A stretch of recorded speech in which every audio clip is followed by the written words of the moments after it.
कि सत्य को एक शब्द में कहें तो योग का सत्य क्या है? बोलो, शरणागति। जोर से बोलो, शरणागति, गुरु भगवान की शरणागति। दो शब्दों में योग के सत्य को कहें तो विवेक वैराग्य या अभ्यास वैराग्य। तीन शब्दों में कहें तो ज्ञान योग, कर्म योग, भक्ति योग, तप, स्वाध्याय या ईश्वर प्रणिधान। ऐसे चार शब्दों में कहें तो विवेक वैराग्य, षट्क संपत्ति और मुमुक्षत्व। आठ शब्दों में कहें तो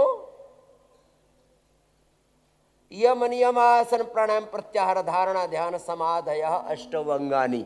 कुछ योग सूत्र नहीं याद कर लिया करो। देखो प्रारंभ में मैंने कहा था योगानुशासनम योग चित्त वृत्ति निरोधा तथा दृष्टो स्वरूपे अवस्थानम अभ्यास वैराग्याभ्याम तन्निरोधा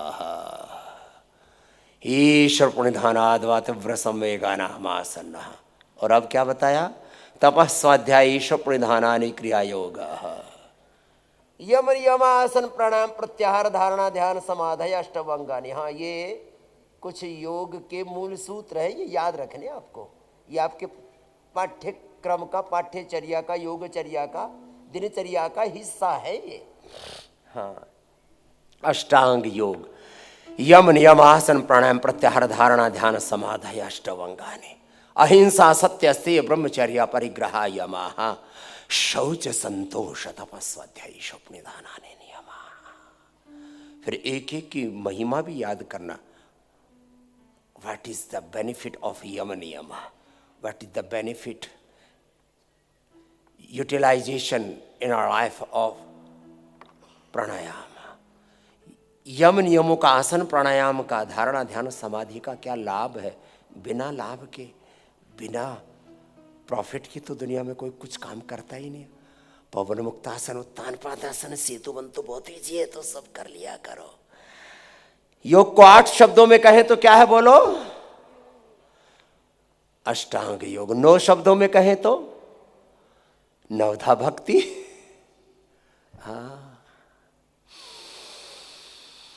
ऐसे ही ये योग बड़ा ऊंचा है, इसको समझाएंगे आपको।